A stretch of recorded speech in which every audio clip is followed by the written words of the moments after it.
Okay, now if you could take your seat. Seat? Let me do. Don't worry about it. Everything's moved here for us.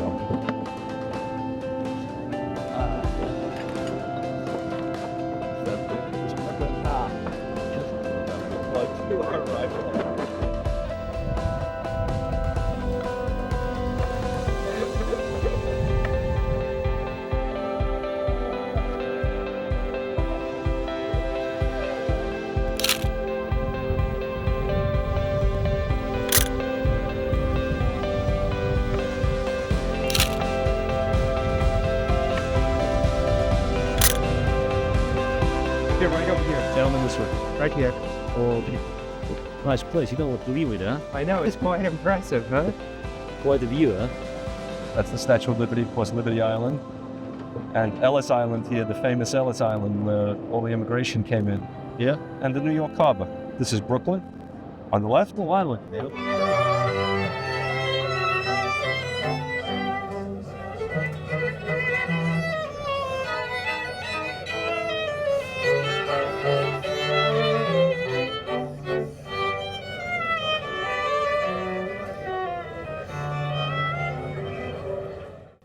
Let me start by saying we're proud that the World Trade Center itself is the site of the Intel World Chess Championship. We at the Trade Center welcome you here today, and all the fans of chess who will be watching this very exciting competition, which will soon be taking place here on the observation deck. Once again, we extend our thanks to both the players, the organizers, the participants, and ultimately the viewers of this world-class event here at the deck. Chess is absolutely so lucky to have not just number one and number two, but also these two great spokesmen for the game. They're good looking, they're articulate, they're fun. So we're extraordinarily lucky to have not just the two best, but these two guys. We're lucky to have the fact that these two guys are the two best in the world right now, because they're both wonderful people. I'm glad to see there's so much interest in this match, and I hope we have some fun watching this match. Thank you. Thank you. I just hope that Visha and myself will be good enough to play at the level of the organization of that match and to contribute a great chess to the history of this game. Thank you very much. Gary in the air, if you would call it, heads or tails, and then depending upon who wins the coin toss, they will choose a tower. The respective players will go to their tower. Mr. Marlin will assist the player on the left. I will assist who's ever on the right here in terms of the tower. And we will lift the towers and see which queen is under which. Gary, call it in the air. Heads. It's on the floor. It's tails.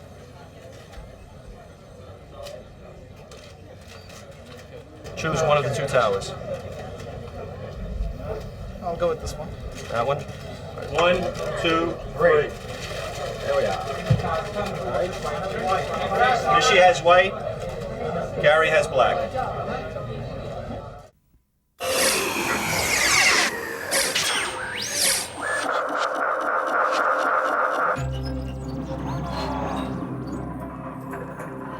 Intel presents the 1995 World Chess Championship.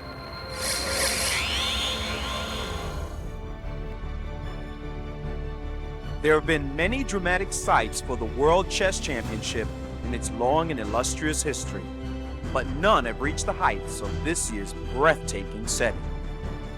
Hello and welcome to the top of the World Trade Center, site of the 1995 Intel World Chess Championship, where World Champion Garry Kasparov is defending his title against the number 2 player in the world, Viswanathan Anand. I'm Maurice Ashley, and with me is Grandmaster Daniel King. Now, Danny, Kasparov has been champion for 10 straight years. Can he still turn it on? You know, he's arguably the strongest player of all time. And just in this past year, he's been on tremendous form. So I think he can still do it. Anand, the speed king of India, has also been on fabulous form. He's been playing really well this year. He beat some of the strongest players in the world to get to this final. And just in the last couple of years, his style has really developed. So this is going to be a great final. It is a match of 20 games. The maximum game time is 7 hours. Each player has a certain amount of time to complete all their moves. Each win is worth 1 point. 10.5 points wins the match. Anand is one of the world's most exciting players. He calculates at a phenomenal speed, and his style has really matured over the last couple of years. Obviously, I have an overall strategy for the match, but I suspect there's a fair amount of learning to be done since this is still my first match, and all sorts of situations will arise that I haven't faced before. So I think the best thing is just look forward to it and leave it at that. Kasparov is arguably the greatest player of all time. He's coming to tremendous form over the past year. He's ready for his challenger. He's a good player, you know, and I have to admit that this player is much more solid and more stable than Nigel Short in 1993. And I think it will be a very, very, very tough challenge. And as a faster player than I am, I have no doubt about this. And he can try to show his speed superiority in this match. I don't care about this, you know, as long as I can guarantee that I'll have enough time to make high-quality moves. The match is being held on the 107th floor on the observation deck at the World Trade Center in a glass-enclosed booth.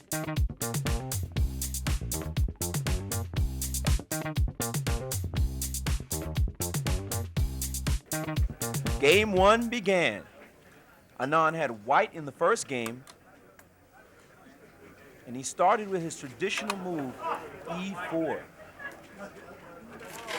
And Kasparov played his favorite opening move, the Sicilian defense, pawn up to C5. Over 350 journalists from around the world in attendance, Anand trying not to be nervous in this his first game of the World Championship match, playing against a powerhouse player, very experienced Garry Kasparov. So this position still home preparation. It's been seen many times before. Typical Sicilian defense. Pawn coming up into the center there. Pawn to D6.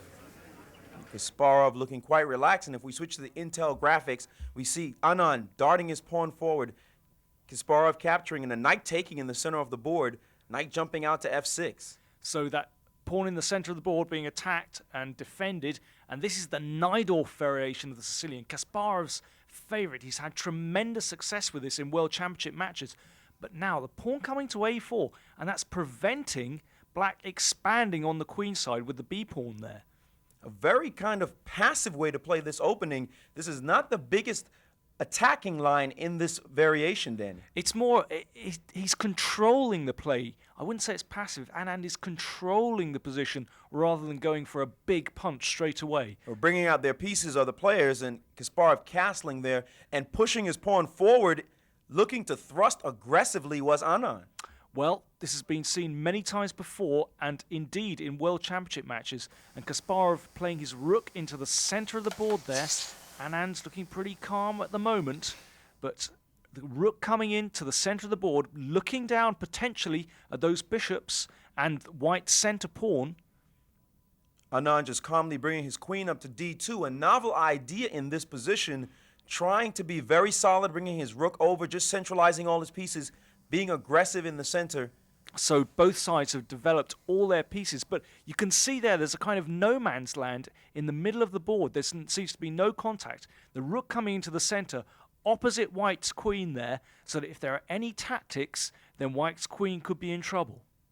If we turn to look at it from black's point of view, we see that black is very hunched up in the first three ranks, trying to be defensive, but this formation can also spring back and be aggressive, so Anand has to be careful. That's right. If one of the white pawns crosses that no man's land in the middle of the board, then the black pieces could really explode. There we see the pieces behind the first three ranks, but they could shoot out at any moment. Still playing very cagely with both sides in the opening, just trying to get their bearings in the first few moves, and Anand now switching his queen over, attacking on the long diagonal, attacking the B pawn.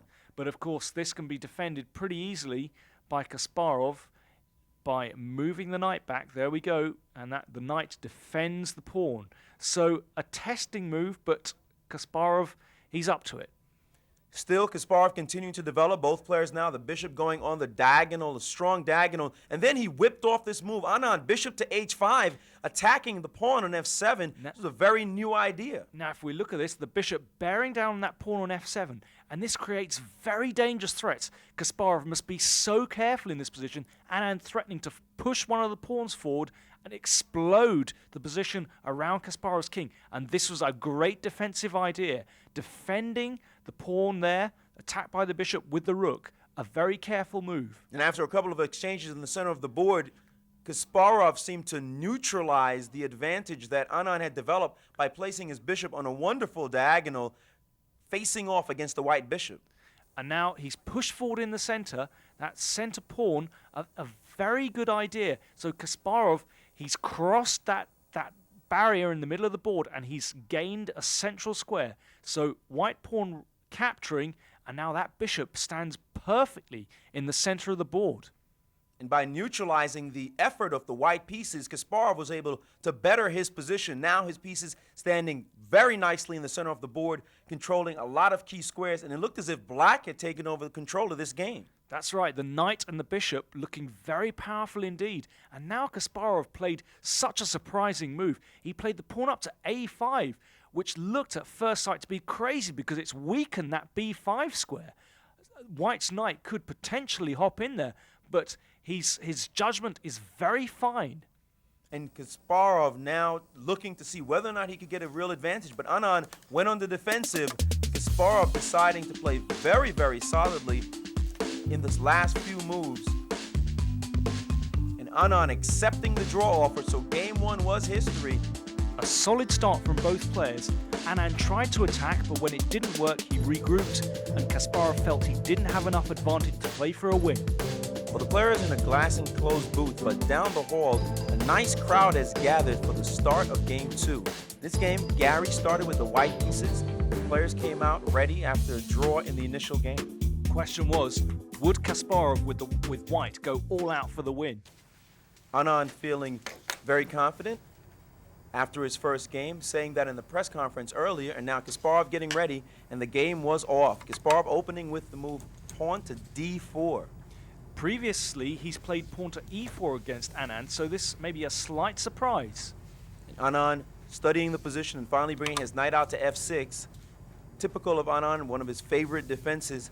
Wasn't clear exactly how Kasparov was to continue, yet he lunged forward with c4. So all pretty standard stuff. The pawn's coming forward, gaining control of very good center squares, and this may be a slight surprise.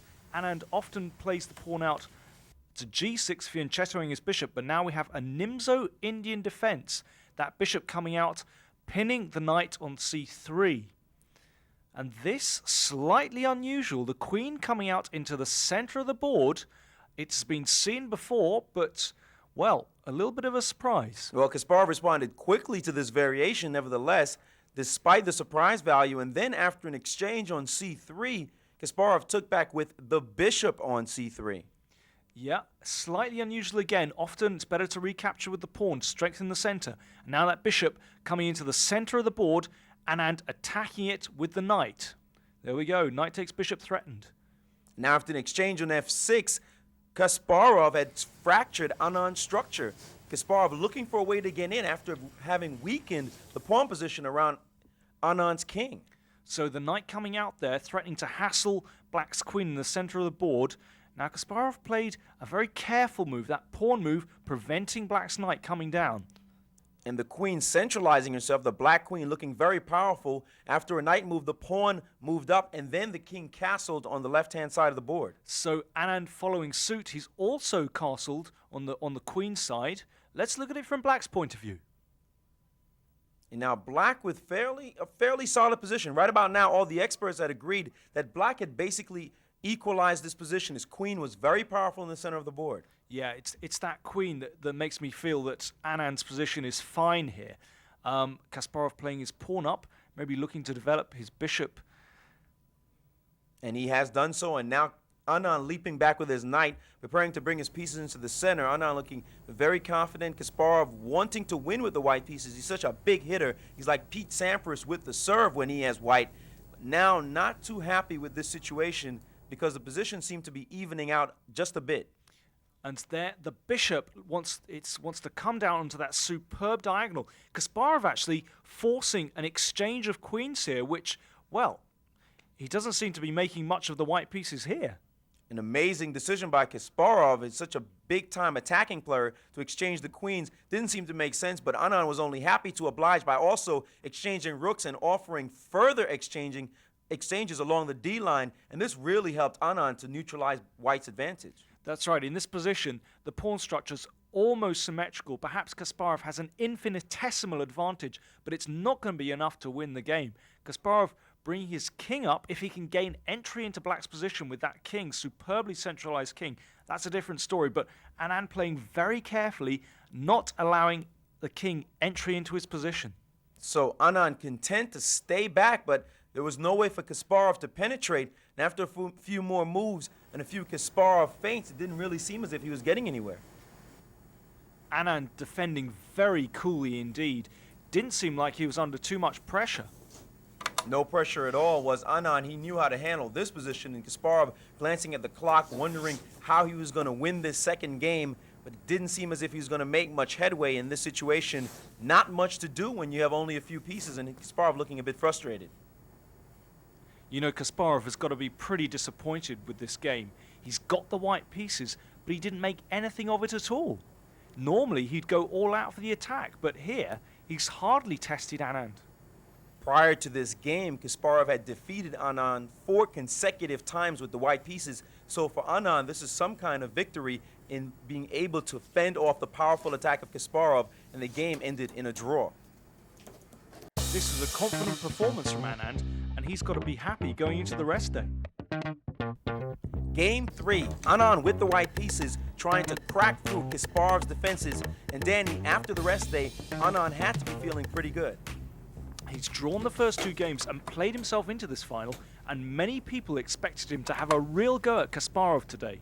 And he began with his traditional move, pawn to e4, and Kasparov, as expected, was ready to respond with c5. It seemed as if they were both going to repeat the moves from game 1. So who would be the first to vary? Yeah, somebody's got to blink in this situation, and Anand continuing right ahead with knight to f3, attacking in the center of the board. So obviously on the rest day, both teams had really been preparing hard. A lot of analysis had taken place. So here we go. Pawn out to d4, black captured, and the white knight recaptured. And all the moves looking just the same, playing the very same moves from game 1 there. Bishop e2 being played, all the exact same moves. Anand castling, just a slight variance there, but he ended up getting right back into the exact same situation with a4. There we go, the knight coming out, the bishop coming out, just protecting the knight in the center of the board, black castling, and the pawn coming up to f4. All as in game 1, but it was here that Anand sprung the first new move. The first new move of the game, deep in thought, was Anand, and here he stopped for a few seconds before whipping out the important novelty, bishop to d3, an aggressive move, Danny. That's right, the bishop pointing down at black's king, and so he seems to have really come out fighting in this third game. Whipping out a good opening novelty, and Kasparov quick to respond with knight to b4 attacking the bishop, but after a5 by Anand, Kasparov's queen side was under a lot of pressure. The knight, white knight coming round, looking at black's king side. It might throw itself on g5 there.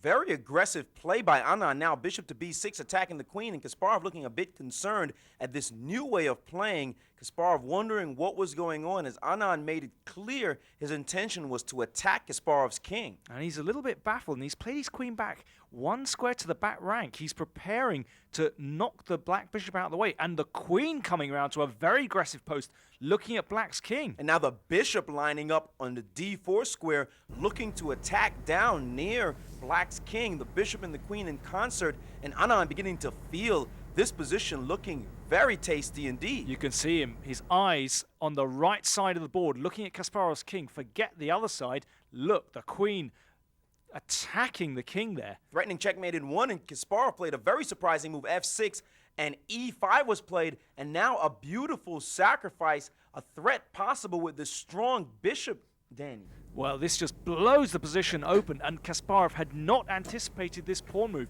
and he looks terrified. Anand just walking off, very confident in the position, thinking about the fact that maybe he's going to win the first game of his first World Championship match, and Kasparov in deep trouble. And you can see it on his face there, and it took a long time for him to find a proper defense. He spent a long time in this position, finally played rook to f8, but that should not have solved his problems, and in this position, Anand could have whipped out a sacrifice and taken down on the f6 square first, and then capture on h7, sacrificing his bishop. That would have led to a winning attack. It turns out that, it would have been winning, but instead, Anand, he missed it, and he captured the knight instead. But he played for the attack in a different way. He moved his bishop out, looking at black's king on g8, and Kasparov was still worried. There we go, the bishop bearing down on black's king. Kasparov had to block that attack with his own bishop.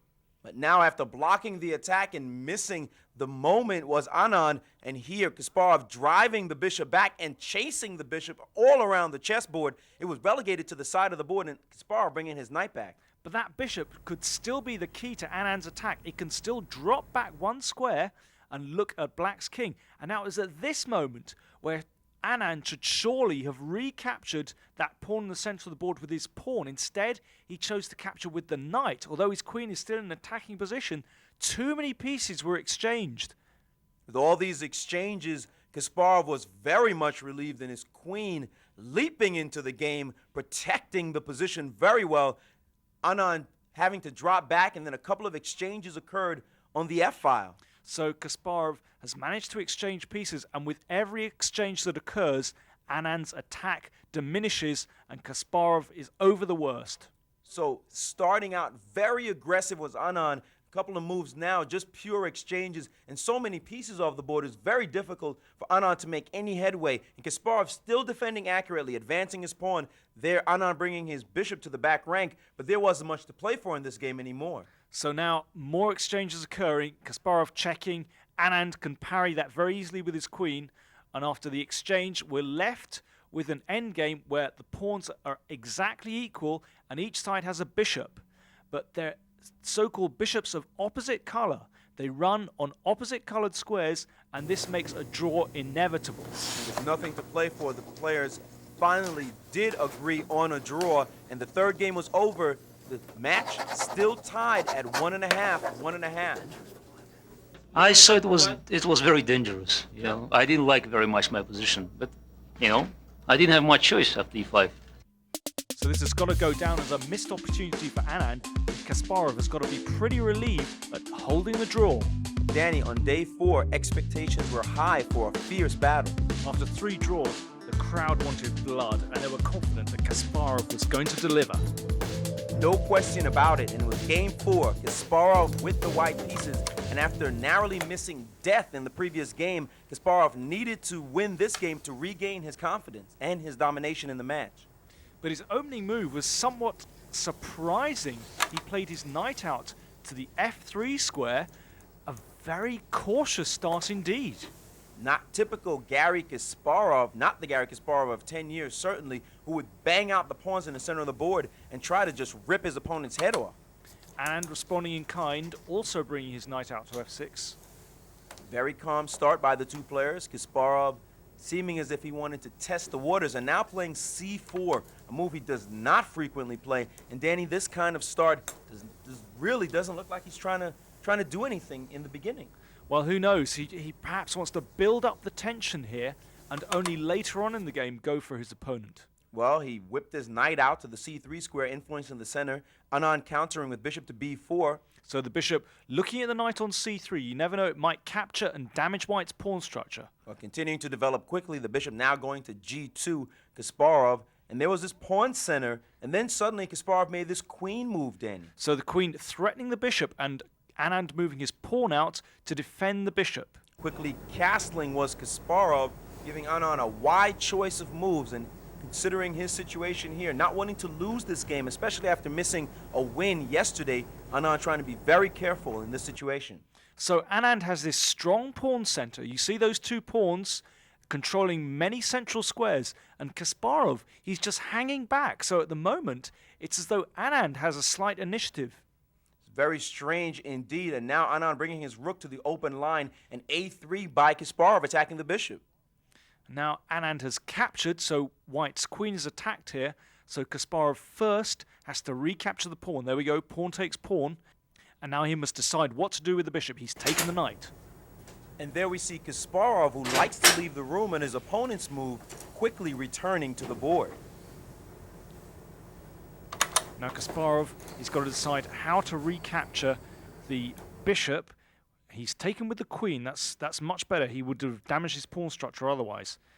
So he must now try and break open the position for that bishop on c1. We can see it there. If that can enter into the game successfully, then Kasparov will have a great position with the bishop on the long diagonal. Well, after b4, Anand quickly responded with e4, chasing the knight out of the position, and then queen to e7, bolstering that e-pawn in the center of the board, but Kasparov attacking black's knight. And now that black knight has possibilities to come into some of the weakened squares in Kasparov's camp. Kasparov responding quickly and then leaving the room again, leaving Anand to wonder what was going on. Had he in fact lost a pawn, but then a spectacular knight sacrifice. This is superb. The knight coming into f3, checking the white king.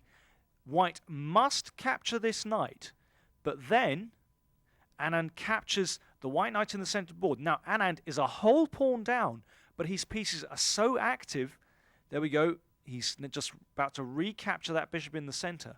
But his pieces are very active, and Kasparov has a weak pawn on c4, which gives Anand compensation. The weak pawn on c4 and also the weak squares around the bishop, and Kasparov not at all happy. Look at that pained expression on his face. He had blown a great chance to get an advantage, and he didn't want to draw yet another game, but what could he do about it? So Anand, he's just playing his bishop out there, looking at that weak pawn on c4. This is what gives him counterplay. It's very difficult. And Kasparov offering a draw for their fourth draw in a row. Let's take a look at the last couple of moves. The bishop coming out to e6, hitting the weak pawn on c4. And this is what gives black counterplay. It's very easy just to bring the rooks into the middle and then to line up with the queen and bishop against the pawn, and white really can't break free, can't develop any play at all. Anand successfully neutralizing Kasparov's advantage. Many were doubtful of whether or not Kasparov would continue, but Anand after the game was pretty confident of the result. I wasn't sure really what to expect. I mean, you can play a few more moves and not for a draw then, but I feel it's basically equal. I mean, at some point I'm going to double on the d file, so he either will let me into rook d3 or he'll have to swap now. And once he swaps one pair, I don't see how he can do anything.